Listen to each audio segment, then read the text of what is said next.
Hola, bienvenidos, soy Montse Pardo y arrancamos Capital Empresa.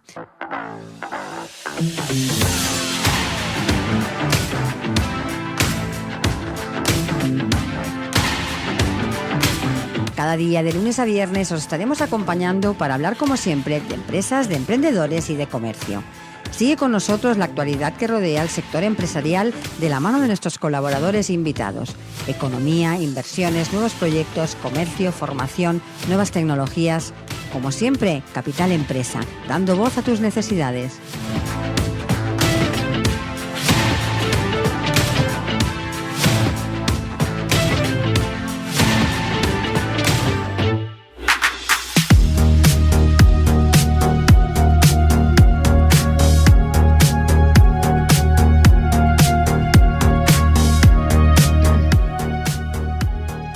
Hola, muy buenos días y bienvenidos a Capital Empresa. Como viene siendo habitual, iniciamos el programa de hoy dispuestos a aportarles la mejor información que rodea el mundo empresarial: economía, finanzas, tecnología, innovación.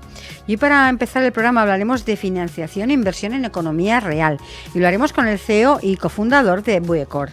Y continuaremos hablando de la importancia de contar con una asesoría global en las empresas con los co-CEOs y cofundadores de Wabeap. Así que arrancamos.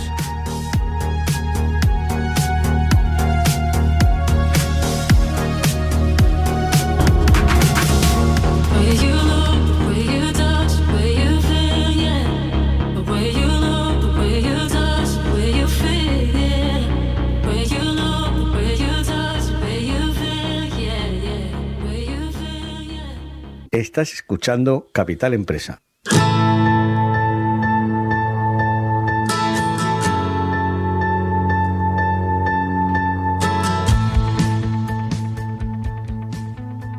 La financiación y la inversión basadas en la economía real son fundamentales para el crecimiento sostenible.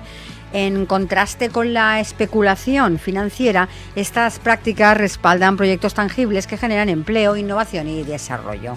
Al dirigir recursos hacia sectores productivos como la industria, la agricultura y la infraestructura, se fortalece la base económica de una sociedad. Esto fomenta la estabilidad a largo plazo y reduce la volatilidad financiera. Además, promueve la inclusión económica al proporcionar oportunidades para empresas emergentes y regiones menos desarrolladas. En resumen, podríamos decir que la financiación y la inversión en la economía real son pilares para un crecimiento equitativo y sostenible. Y de todo esto hablaremos hoy con Tomás Corteles, el CEO y fundador de Buecor. Tomás, buenos días y bienvenido. Hola, buenos días, Montse. Muchísimas gracias por invitarnos a vuestra casa. Tomás, para empezar, cuéntanos un poquito qué es Buecor. No sé si lo pronuncio bien. Perfecto. Sí, es Buecor. Y realmente el nombre de Buecor nace de un juego de palabras, ¿no? Es decir, Buecor lleva la diéresis en la E, como que es el origen del origen de la bolsa, de la familia Van den Beurs. Al final, Beurs es bolsa, mercado, y Ecor sería economía real, ¿no? Para nosotros nos identificamos mucho como el mercado de la economía real, ¿no? Si me preguntas un poco qué es Buecor, al final Buecor pues no deja de ser, bueno, es decir, nosotros estamos regulados como proveedores de servicios de financiación participativa. ¿Sí? Es una plataforma de crowdlending basada en economía real y sostenible y de impacto, como bien comentabas al principio. Y al final, nuestro único objetivo, y al final basado un poco en nuestro principio de la economía colaborativa, es el poder conectar directamente proyectos con inversores, ¿no? Es decir, con inversores comprometidos, inversores que buscan algo más que una propia rentabilidad, sino que además también buscan el poder colaborar, contribuir, participar directamente en un proyecto, ¿no? Y bueno, sí, a modo de resumen sería una comunidad de inversores y empresas. Desde vuestra plataforma podríamos decir que realizáis dos tipos de servicio, para entenderlos, ¿no? Por una parte tenemos la financiación y por otra parte tenemos la inversión. Si hablamos concretamente de la financiación, ¿qué tipo de proyectos podemos financiar a través de Buecor? Vale, es decir, al final nosotros siempre decimos que todo gira en torno al proyecto, ¿no? Es decir, es cierto que evidentemente la parte cuantitativa del modelo de riesgos, de scoring, lo sustenta lo que es la propia compañía, pero queremos poner en valor y queremos dar voz al proyecto, ¿no? Es decir, a diferencia del mercado tradicional, ¿no? Que al final, más que analizar la viabilidad de un proyecto o digamos, la propia finalidad, que siempre todo está mucho más enfocado a los números, al histórico de la compañía. En nuestro caso nos gusta mucho más enfocarlo todo al proyecto, ¿no? Es decir, evidentemente, como te decía, ¿no?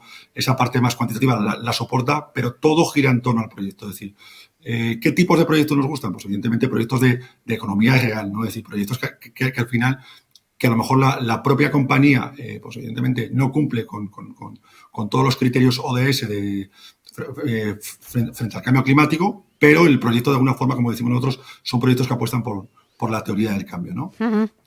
¿Qué beneficios nos aporta financiar nuestros proyectos a través de Buecor? Yo, es decir, y permíteme que haga un breve resumen claro. histórico, ¿no? Es decir, al final, nosotros cuando empezamos a desarrollar la plataforma, es decir, yo en mi caso y uno de mis socios veníamos de la banca de inversión y de la banca corporativa, todos los proyectos, es decir, al final nosotros nos planteábamos, ¿no? Es decir, está el mercado de deuda alternativa, el mercado de deuda para las grandes compañías. Al final existe un mercado donde las grandes compañías pueden colocar o pueden emitir a través de bonos, obligaciones o determinados pagarés.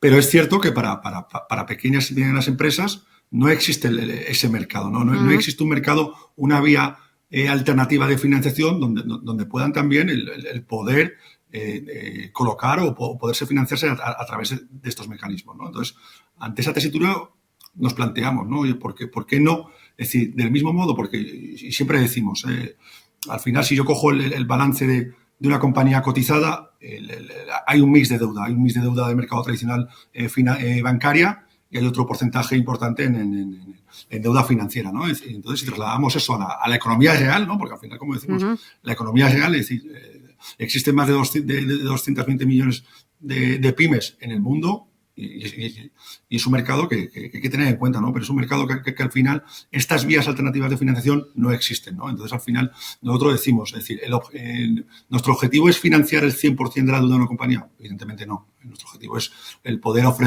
financiar proyectos concretos y nosotros siempre recomendamos que exista un equilibrio entre la deuda bancaria y la financiera. Y si vamos a hablar del otro lado, ¿no? De la inversión.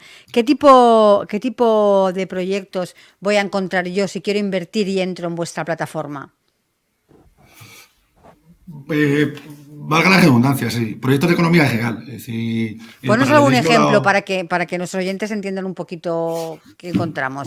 Claro, es decir, y esto lo comparo con el mercado de deuda, ¿no? Es decir, yo como inversor, cuando compro un bono de Iberdrola, es decir, al final estoy comprando compañía, ¿no? ¿Quién no conoce Iberdrola? Es decir, estoy comprando valor compañía. Pero la trazabilidad de mi inversión, de invirtiendo en ese bono de Iberdrola, desconozco si va para un proyecto en concreto, si va para salarios, para una nueva expansión internacional. Es decir, desconozco la trazabilidad de la inversión. Al final yo me quedo en el propio valor compañía y en el tamaño de la compañía, ¿no? Sí. En nuestro caso, al final, lo que ofrecemos es el poder invertir en un proyecto en concreto, en un proyecto tangible, en un proyecto que al final el inversor entienda, que pueda ver y tocar. Luego, al final, evidentemente, él decidirá si por su propia versión al riesgo, pues si le encaja dentro de su cartera de inversión. Pero ya hablando en proyectos en concreto, ¿no? Por ejemplo, pues el poder invertir en un campo, o mejor dicho, en industria agro. ¿Vale? Por ejemplo, el poder invertir en una finca de producción de almendros sostenibles, el poder invertir en una residencia de mayores con carácter social, el poder invertir al final es, pues como te comentaba, ¿no? Esa tangibilidad del activo, o mejor dicho, del proyecto. Sobre todo, al final lo que queremos también poner en valor un poco la decisión del inversor, ¿no? Como nosotros al final también nos caracterizamos o decimos que somos un mercado transparente entre iguales, es decir, puede invertir un inversor institucional, un family office, un fondo de inversión, pero también puede invertir un inversor no experimentado a partir de 500 euros. Y es eso, es decir, al final el inversor tiene toda la información de ese proyecto y es poner en valor un poco yo invierto o yo decido dónde invertir en algo que yo conozco, ¿no? Tomás, ¿cuál es el importe mínimo de la inversión que podemos hacer? Nosotros no creemos en los límites o las barreras, ¿no? Es decir, como te adelantaba, es decir, desde 500 euros cualquier inversor puede participar en la economía real en cualquier tipo de proyectos que tengamos publicados en la plataforma.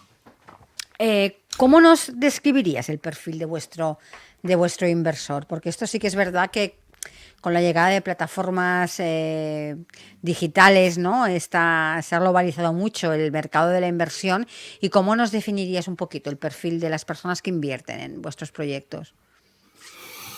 Es decir, al final nosotros creemos en la economía colaborativa, es decir, creemos que el tipo de consumo financiero, pues, evidentemente está cambiando. Es decir, yo creo, y sobre todo para definir ese inversor, es un inversor comprometido, un inversor que busca algo más que una rentabilidad, que busca el poder participar, el poder colaborar, el poder hacer realidad un proyecto. Evidentemente, dentro de esa tipología de inversor, pues evidentemente existen tres gamas diferenciales, ¿no? Es decir, pues existe un inversor mucho más institucional que a lo mejor intenta cubrir esa parte de poder invertir bajo criterios sostenibles en economía real. Está el inversor más tradicional de banca patrimonial o banca privada, y luego un inversor minorista que, bueno, pues al final busca diversificar o busca hacer un pequeño aterrizaje en un mundo diversificado de inversiones, ¿no? Tomás, a mí me gusta hacer siempre un poquito de historia, ¿no? De todas aquellas empresas, ¿no? que pasan por el programa. Explícanos un poquito de dónde surge esa idea, ¿no? de crear Uecor, dónde se inicia todo este proyecto. Perfecto, te cuento. Además, a mí me encanta, ¿no? Es decir, de hecho, nosotros tenemos un pequeño canal de podcast y ayer nos tocó la grabación y dijimos, oye, pues aprovechando Semana Santa vamos a hacer un podcast de reflexión, de algo más emocional, ¿no? Y contábamos un poco la historia, ¿no? Es decir, al final, ¿de dónde sale Uecor? Pues como te decía anteriormente, es decir, yo estuve trabajando durante más de 15 años en banca corporativa y banca privada. En 2018, al final, yo como siempre decía a todo el mundo, ¿no? Si yo hubiera querido tener una vida estable o cómoda, la verdad es que es decir, yo era un hombre de banco, es decir, mis clientes eran mis amigos, pero es cierto que al final del día yo me preguntaba, quería algo más, ¿no? Es decir, realmente era lo que yo pretendía, ¿no?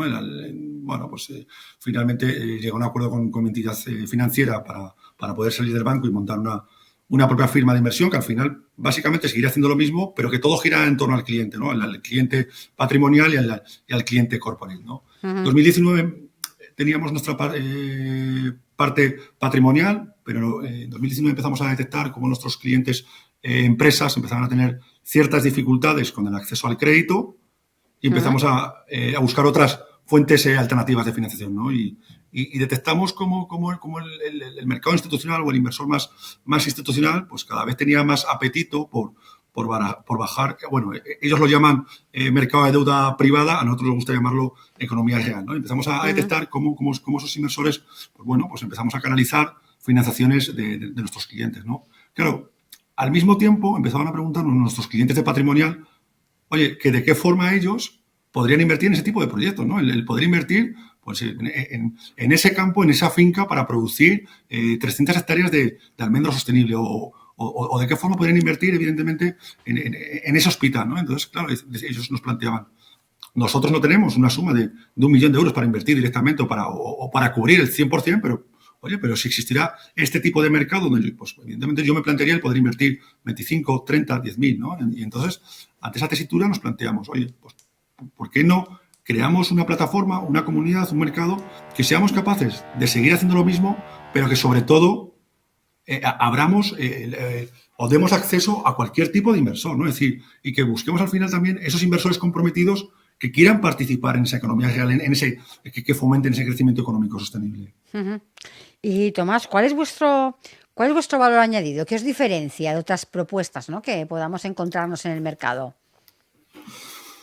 Bueno, a ver, yo más que valor añadido y competencia, ¿no? Es decir, a mí no me gusta llamarlo competencia, es decir, yo creo que como te decía, ¿no? Que el tipo de consumo está cambiando, es decir, a mí me encantaría que hubiésemos o que fuéramos más plataformas, es decir, porque al final sería que estamos haciendo bien las cosas, es decir, yo creo que este tipo de plataformas tiene todo el sentido del mundo, es decir, al final basado en la economía colaborativa, pero dentro de decir, por diferenciarnos, es decir, si echáramos un vistazo al mercado de este tipo de plataformas, es decir, al final el 60% está enfocado más a startups, vía equity, vía de entrada en capital social. Luego es cierto que dentro de ese 40% del lending o de préstamos participativos, pues digamos que el 80% lo copan 4 grandes plataformas que están mucho más enfocadas a temas inmobiliarios Y con toda esa información al final, y un poco con lo que te decía al principio, ¿no? Al final dijimos, vamos a crear un mercado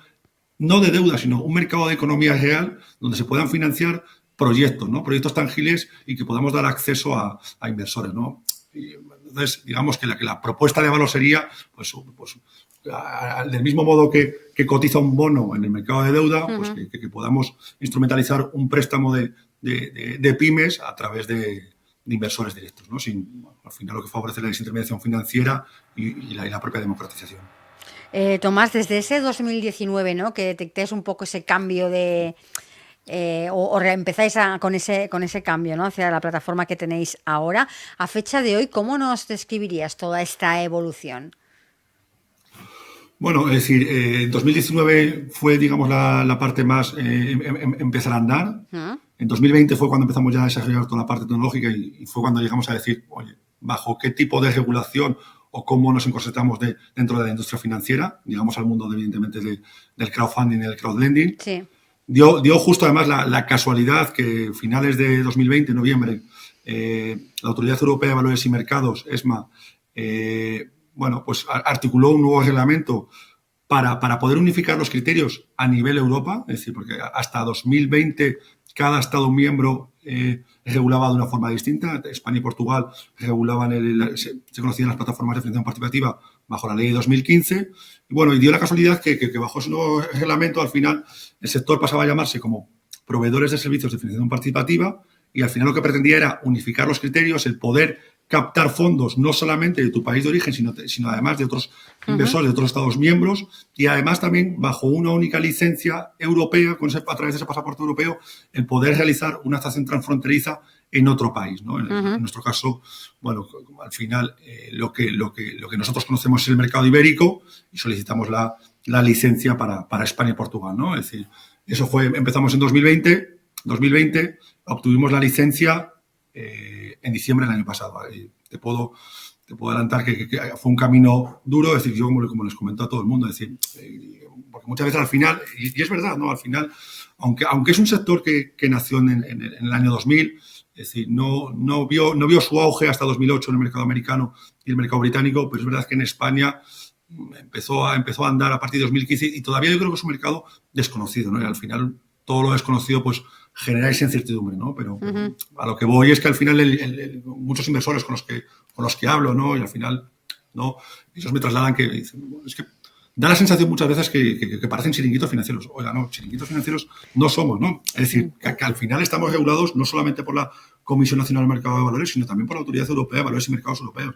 Es decir, y para que el supervisor te otorgue una licencia tienes que cubrir y demostrar solvencia, gobernanza, procedimientos.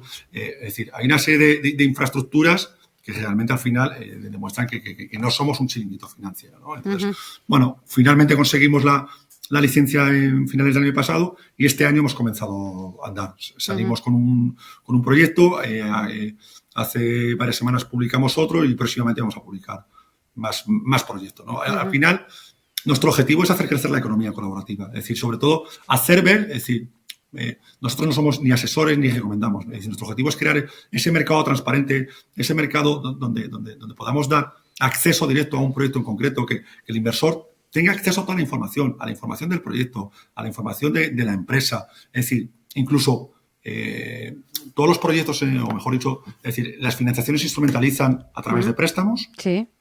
Todos los préstamos están respaldados por garantías o colateralizados por una garantía, generalmente hipotecaria. Y al final es eso, es decir, es el poder ofrecer toda esa información al inversor para que el inversor, pues él mismo decida realmente, oye, pues como si quiere participar o no. Y buscamos inversores comprometidos. Y ahora ya termino y te dejo, ¿no? Te dejo que me sigas trasladando cuestiones. Es decir, otra de las cuestiones que nosotros planteamos cuando empezamos a desarrollar la propia plataforma, ¿no? Es decir, por un lado teníamos la opción de poder ser, además de plataforma, ser entidad de pagos, ¿no? Es decir, pero para nosotros nos parecía una cuestión de transparencia, una cuestión de, yo creo que tenía todo el sentido el poder separar lo que era entidad de pagos y plataforma, ¿no? Entonces, nosotros por detrás tenemos una entidad de pagos que es una entidad francesa, Lemonway. O sea, aquí en España tenemos una cuenta a través de de BNP, y es eso, ¿no? Es decir, al final el objetivo es un poco el poder ser transparentes, ¿no? Es decir, y luego, bueno, no sé qué más que poder contarte. ¿Cuáles son los sectores, hablando de este tipo de inversión, cuáles son los sectores prioritarios para la inversión basada en economía real y por qué estos sectores en concreto? Bueno,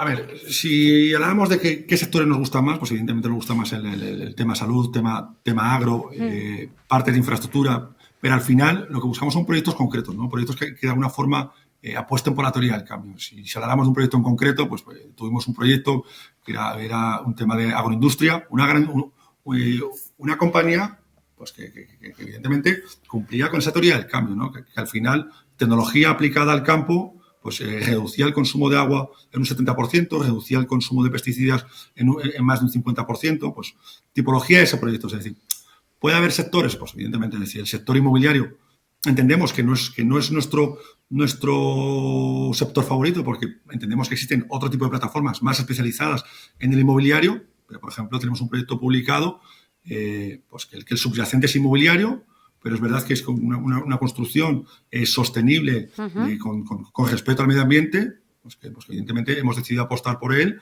y publicarlo en nuestra plataforma pues para dar acceso a inversores que puedan entrar en el proyecto, ¿no? ¿Cómo crees que va a seguir evolucionando este tipo de inversiones?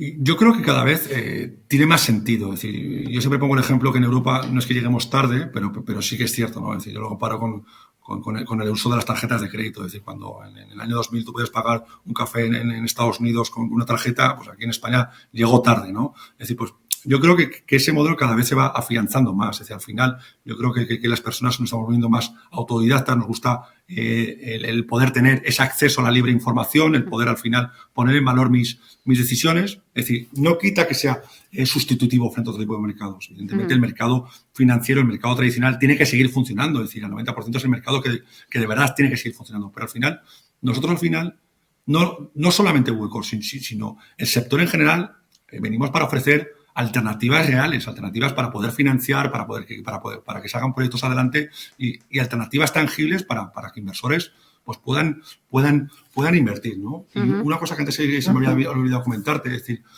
cuando te comentaba lo de la entidad de pagos, otra de las cosas que también nosotros nos planteábamos, es decir, también tenemos la opción de poder crear un mercado secundario, ¿no? Un mercado secundario, al final está la primera emisión donde el inversor entra, invierte en el proyecto se financia y luego pues teníamos la opción de crear un mercado paralelo donde ese inversor que ha entrado en un momento determinado pues pudiera tener liquidez y poder tener una contraparte para poder ser un tercero, ¿no? Nosotros al final pensamos que, es decir, no es que no creamos en el mercado secundario, porque el mercado secundario debe existir en un mercado financiero, porque dota de liquidez, pero en nuestro caso, al final, nuestro objetivo es que el proyecto salga adelante. Es decir, nosotros lo que queremos, es decir, al igual que exigimos que al promotor que se comprometa con el proyecto, es decir, que arriesgue, que ponga su patrimonio, es decir, que el promotor crea, también queremos que el inversor crea en el proyecto. Es decir, nosotros no queremos inversores especuladores, o es decir, al final el objetivo, evidentemente, está la parte económica o la parte rentable, pero también está la parte emocional y la parte de contribuir en el crecimiento económico, ¿no?, de ese proyecto. Tomás, ya para ir finalizando y centrándonos en Buecor, ¿cuáles serían ahora vuestros próximos objetivos? Nuestros próximos objetivos es hacer crecer la economía colaborativa. Es decir, evidentemente, ni nos queremos comparar con otro tipo de plataformas. Es decir, tenemos muy marcada nuestra hoja de ruta. Es decir, al final, si a mí me preguntan en muchos foros cuando me dicen ¿cuál sería el mayor éxito de Buecor? Pues evidentemente el mayor éxito de Buecor es que dar acceso en cada proyecto pues a muchas personas, ¿no? Muchas personas. Es decir, al final lo que queremos es decir, para mí ese será el éxito. Es decir, de nada me sirve financiar este año 30 proyectos valorados en 25 millones de euros si al final se han financiado a través de un inversor, ¿no? Es decir, al final, ¿de qué me sirve haber dado acceso o haber desarrollado una plataforma si sigo haciendo lo mismo que hace 4 años? Lo que queremos al final es dar acceso a más gente, ¿no? Queremos al final, pues eso es, esos inversores comprometidos que vean la realidad y que busquen pues algo más, ¿no? Es decir, lo que queremos es, pues sobre todo, y lo que estamos trabajando cada día es el poder dar acceso a cuanta más gente mejor, ¿no? Tomás, ahora sí, antes de finalizar, recuérdanos vuestra página web para aquellas personas que quieran más información, que puedan ver vuestros proyectos o que quieran contactar con vosotros. Bueno, nuestra página web es www.buecor.com, Buecor sin la diéresis. Y nada, es decir, nos pueden decir, ahí tenemos todos los datos de contacto, nos pueden escribir directamente, nosotros estamos encantados. Vamos, como decimos, nosotros estamos para ayudar y para contestarlas. Es más, nos gustan las cuestiones negativas porque así, pues muchas veces, pues oye, no todo solamente va a ser bueno, ¿no? Es decir, nosotros pretendemos mejorar cada día y hacer crecer la comunidad. Y ya simplemente para terminar, lo que decimos, ¿no? Que si vuestros oyentes, hay oyentes que están escuchando, inversores que buscan algo más que una rentabilidad, pues que le echen un vistazo a Buecor, porque probablemente Buecor sea su sitio. Pues Tomás, muchísimas gracias por haber participado en nuestro programa para hablarnos de eso, de financiación y de inversiones en economía real. Muchas gracias. Muchísimas gracias a vosotros. Un saludo. Buenas tardes, gracias por invitarnos. Adiós. Un saludo. Adiós. Adiós.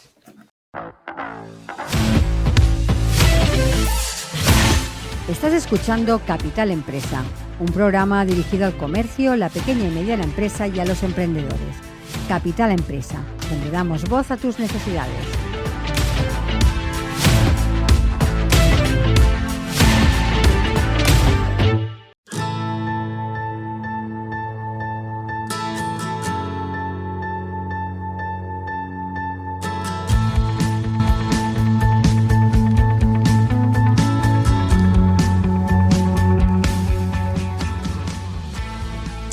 En un mundo empresarial cada vez más competitivo y más complejo, contar con un asesoramiento global se erige como un recurso invaluable para las organizaciones que buscan un crecimiento acelerado. Este enfoque estratégico no solo proporciona orientación experta en áreas clave como la expansión internacional o la optimización de procesos, sino que también ofrece una visión holística que abarca múltiples aspectos del negocio. Y de todo esto hablaremos hoy con Albert Pérez y con Laura Tejada. Ellos son co-CEOs y cofundadores de WaveUp.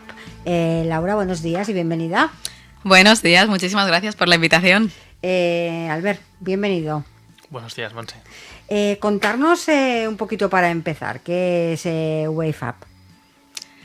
Bueno, WaveUp es una empresa en la que nos dedicamos desde hace 4 años al entrenamiento de líderes en el ecosistema startup, como tú comentabas. Al final, lo que nosotros nos dimos cuenta es que las startups crecen muy rápido, son empresas de alto crecimiento y lo que se experimenta es que las empresas crecen mucho más rápido de lo que crecen sus fundadores o sus líderes. Entonces nosotros nos encargamos de cerrar ese gap, de preparar a los fundadores, a los emprendedores, para ser los líderes que al final estas empresas necesitan. Al principio los emprendedores pues, son muy buenos en la parte de negocio, de traer, ¿no? La idea, pero llega un momento en el que lo que tienes que ser bueno es en crear otros líderes, liderar la organización, son otro tipo de skills y de mentalidad que no está en los emprendedores de primeras. Para enfocar un poco, ¿no? Y que nuestros oyentes sepan un poco más a qué os dedicáis, ¿cuáles serían los principales servicios, si tuviéramos que definirlos, que ofrecéis a los clientes? Porque eso hablar de global y es muy amplio, hay un abanico enorme, pero si nos tuviéramos que centrar, ¿cuáles serían los principales servicios? Yo lo resumiría sobre todo en 2 líneas. O sea, una es la parte individual y la otra es la parte grupal a la hora de desarrollar líderes. Entonces, la parte individual es coaching, solo que tenemos nuestra propia metodología de coaching ejecutivo para cada uno de los líderes, entrenarles en sus habilidades de liderazgo, mentalidad, etcétera. Y luego tenemos la parte grupal, que sería coaching grupal, workshops grupales, en los que trabajamos para que funcionen bien como equipo, que haya confianza como equipo, que consigan los resultados, todo tipo de dinámicas grupales. Entonces sería sobre todo coaching individual y coaching grupal. En este momento, ¿cómo nos definiríais el perfil de vuestro cliente? Nuestro cliente son emprendedores, son fundadores de startups. Normalmente vamos a founders y a CEOs de las startups que están en fase de escalado. Normalmente entramos mínimo cuando tienen 20 empleados minimísimo, pero normalmente trabajamos con ya 40, 50, que es cuando realmente la empresa está empezando a escalar a otro nivel. Además, estos fundadores tienen alrededor de entre 22 a 35 años, suelen ser el target, y escalan por primera vez. no suelen ser emprendedores en serie. Los emprendedores en serie normalmente lo que buscan cuando trabajamos con ellos es más acelerar el proceso. Es que alguien acelere a sus líderes y no a ellos tanto, sino a los que tienen debajo en la compañía. Hagamos un poquito de historia, explicarnos un poco de dónde surge la idea de crear WebHub. Nos ponemos nostálgicos cuando esta pregunta. No, la verdad es que es una historia muy bonita. Los dos coincidimos, estábamos haciendo carrera internacional en ese momento. Laura estaba en Viena, yo estaba en Ámsterdam. Y estábamos haciendo los dos el máster de coaching ejecutivo y liderazgo online por OBS, por Grupo Planeta. Y entonces Laura un día que me preguntó, porque quería venirse a Barcelona a vivir, me dijo, oye, ¿qué tal Barcelona, no? Y yo pues le comenté, le di unos cuantos tips, etcétera, y ella me dijo, oye, ¿y tú qué vas a hacer, ¿no? Cuando acabes el máster, ¿qué? Porque muchas veces las personas hacen este máster para ganar herramientas, recursos, pero no se quieren dedicar como al coaching ejecutivo. Y dije, pues yo me voy a dedicar a esto. Y me dice, pues yo también. Y fue como, montamos una empresa, suena así ahora, ¿no? Pero empezamos un proceso con mucha conciencia, ¿no? Pues viendo cada uno sus valores personales, dónde realmente queríamos provocar un impacto real. O sea, lo que no queríamos era ser un coach más que tiene procesos pagados por la empresa, pero que el coachee, ¿no? que el cliente le da lo mismo, sino que queríamos ver un impacto que tuviera mucho sentido. Y analizando los diferentes potenciales clientes, nos dimos cuenta que el mundo emprendedor en el mercado hispanohablante, ¿no? Y decidimos empezar por España, estaba muy desatendido. Nadie estaba ayudando a este ecosistema y que nosotros podíamos ser pioneros ahí y traer nuestro granito de arena y adaptarnos, ¿no? Porque una de las cosas en todos estos años lo que hemos visto es que precisamente el coaching convencional que nos enseñan no es el coaching que funciona o el entrenamiento que funciona en los líderes, por lo que ha comentado Laura, ¿no? Por esta incertidumbre, por esta velocidad a la que van, por la edad, por muchas cosas. ¿Cuánto tiempo lleváis en mercado? 4 años. 4 años, si lo hiciste al principio. En todo este tiempo, desde que os juntáis, os encontráis y decidís montar la empresa, ¿cómo nos describiríais toda vuestra evolución? Wow. Creo que ha sido un gran camino, porque al final nosotros nos encontramos en un océano azul, o sea, en un ecosistema en el que no había esta necesidad. O sea, no es como cuando vas, yo qué sé, la gente sabe que necesita agua. O sea, los CEOs, ¿no? Los emprendedores no sabían en España de qué iba el coaching, para qué. Entonces el nivel de conciencia era tan bajo que para nosotros los primeros años, sobre todo, fueron mucho de concienciación, de empezar a encontrar los primeros clientes, ¿no? de abrir mercado. Entonces, sobre todo, diría, los 2 primeros años, abrir mercado, entender, como comentaba Albert, qué necesitan estos emprendedores realmente, cómo podemos adaptar el coaching a sus necesidades, o sea, mucho desarrollo de producto y apertura de mercado. Y sí que los 2 últimos años creo que ha habido un gran cambio, no solo por nuestra labor de concienciación, sino por cómo está cambiando el ecosistema. A día de hoy no se busca solo el crecimiento, sino también la rentabilidad. Se está empezando a cambiar muchas cosas. El COVID también hizo que la gente se priorizara más, ¿no? A nivel mentalidad. Entonces, los 2 últimos años sí que han sido años más de consolidar, de continuar desarrollando producto, pero con muchos más clientes, lo cual también nos ha servido pues para aprender muchísimo más, consolidarnos en el mercado y crecer en equipo. O sea, primero más apertura y ahora más consolidación y crecimiento de nuestro equipo también. ¿Cuál diríais que es vuestro valor añadido? ¿Qué os diferencia de otras propuestas, ¿no? que nos podamos encontrar en el mercado? Lo primero es que nosotros somos a efectos prácticos somos una pyme, o sea, somos una empresa de servicios, pero la forma en que vivimos internamente, ¿no? el mindset es completamente startup. Es decir, nosotros desarrollamos producto, pensamos, vamos a los eventos, o sea, vivimos como una startup y vivimos al ritmo de la startup, lo cual nos hace hablar un mismo lenguaje y precisamente, como decía Laura, ¿no? Adaptar muy bien el producto y el servicio a nuestro target. Lo segundo es que tenemos también como una obsesión, ¿no? por decir algo, desde una perspectiva muy positiva, de que lo que hacemos sea muy tangible, o sea, que sea muy aterrizado, muy práctico, porque precisamente entendemos que las startups no tienen mucho tiempo. O sea, no tienen ni mucho tiempo los fundadores, ni sus equipos, y si das resultados muy tarde, al final la startup muere o no pasa, ¿no? No llega al objetivo. Entonces, para nosotros es vital que lo que hacemos sea muy práctico, muy aplicable y tenga un impacto, ¿no? Para nosotros nuestro grito de guerra, nuestro lema es provoca impacto. porque tiene ese componente de provocar, de no decirte lo que tú quieres escuchar, sino al final somos alguien que nos pagan para también decir la verdad a la cara y lo que vemos, y luego esa parte de impacto que es la que de alguna forma es nuestra estrella polar, ¿no? ¿Cuáles diríais que son los principales retos y desafíos a los que se enfrenta un líder de una startup a la hora de plantearse ese crecimiento más rápido o de plantearse una expansión, ¿no?, de la startup? Creo que el primer reto que se encuentra es él o ella misma. Al final, de repente te das cuenta de que tú eres el que puedes frenar el crecimiento de esa organización.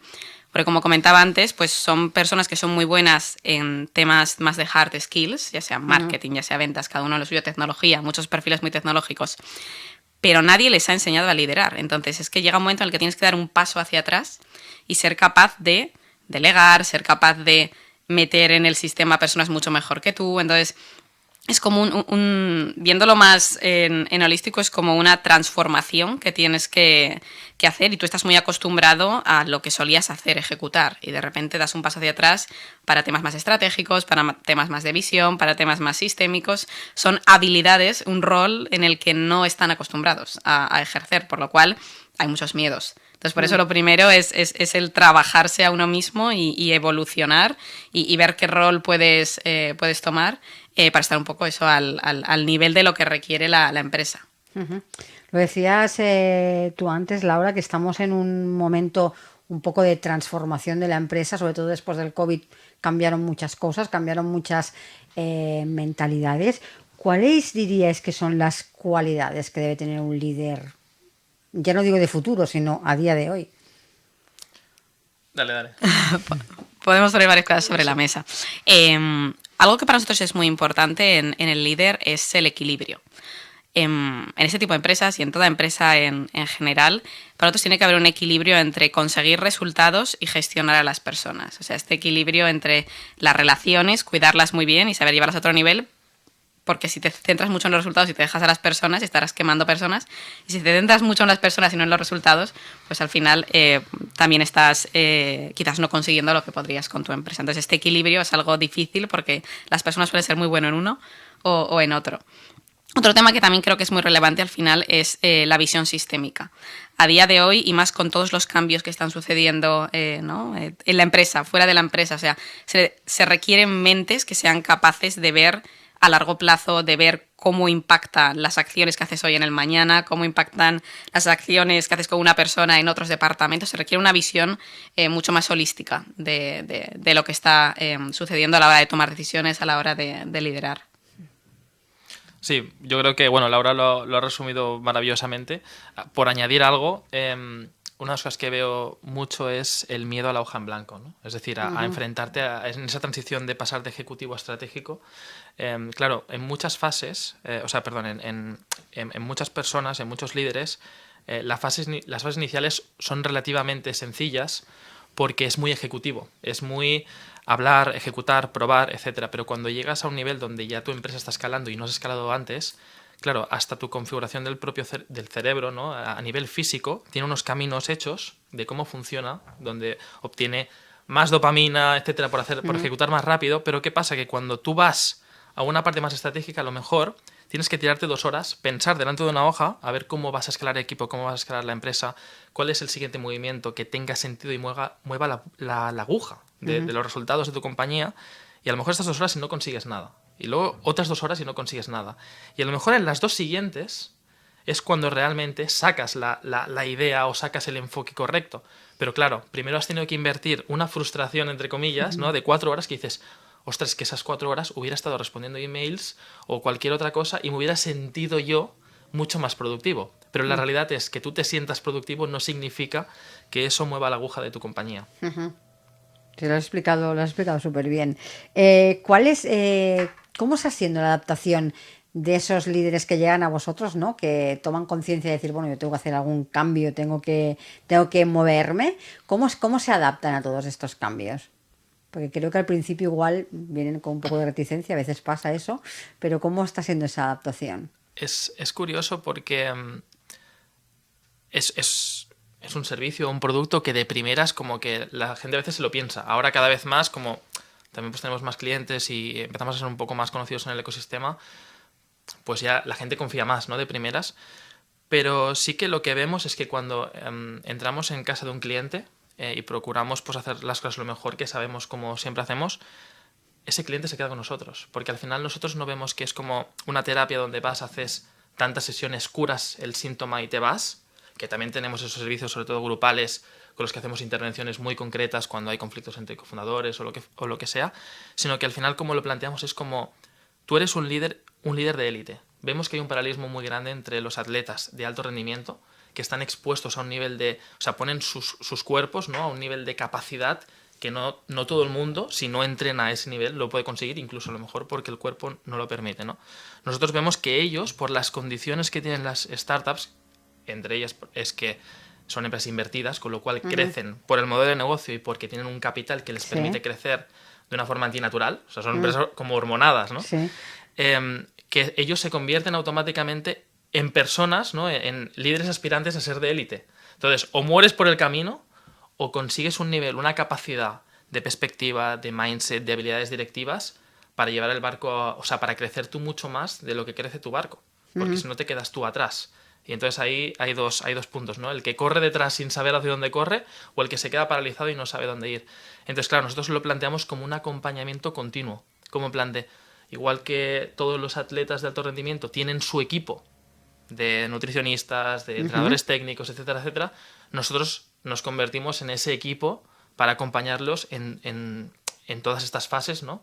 Porque siempre hay retos continuos y cada fase de crecimiento dentro del escalado es diferente, con retos diferentes. Y ahí es donde vamos. Comentabais, bueno, que vuestros servicios los centréis básicamente en la startup, pero ¿trabajáis con pymes también ya asentadas? El foco principal está en startup, como él comentaba, en fase de ¿Sí? escalado.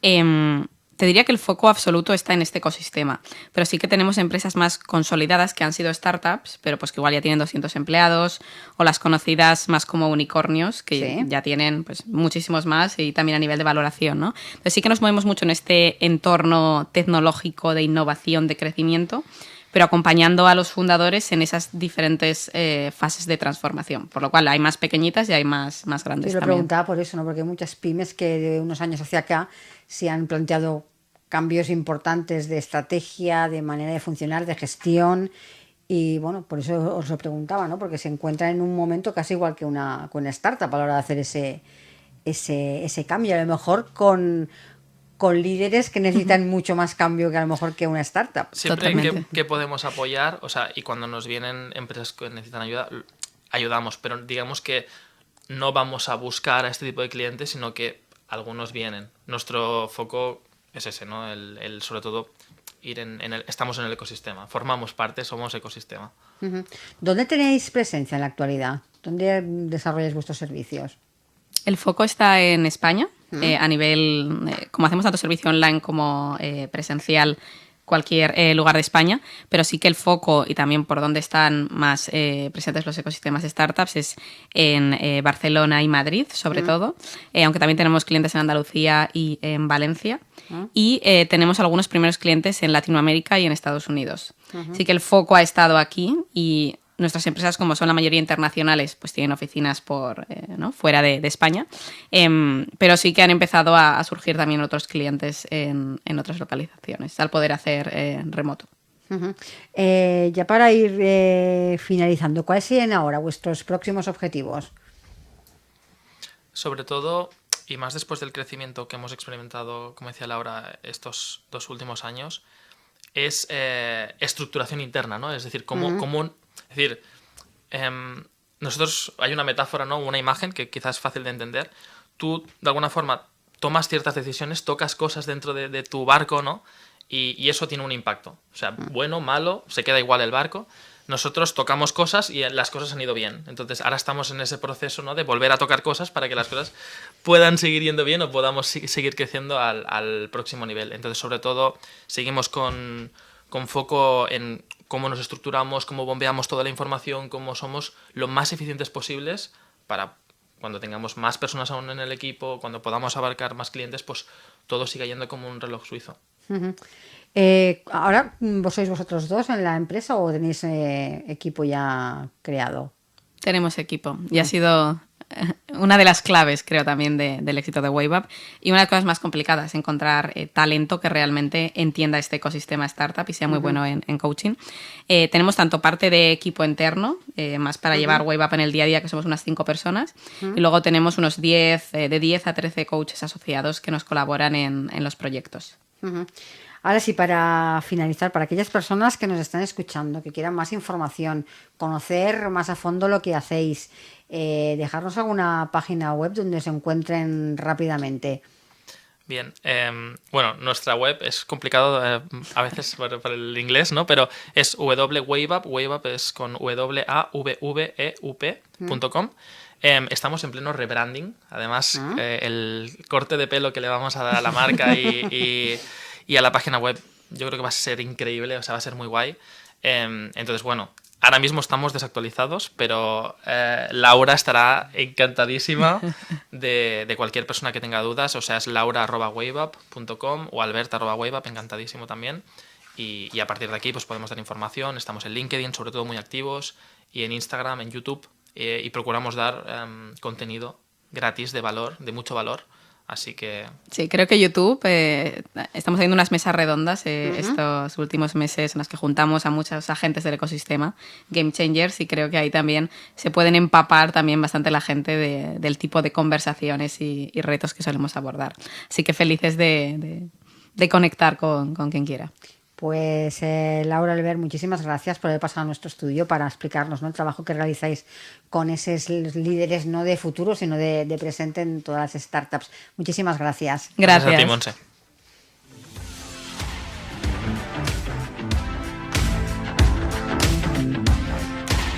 Y hasta aquí nuestro programa de hoy, como siempre. Muchas gracias por acompañarnos. Yo recuerdo, pues espero de nuevo mañana con nuevos temas, más colaboradores y nuevos invitados aquí en Capital Empresa. Así que hasta mañana y feliz día.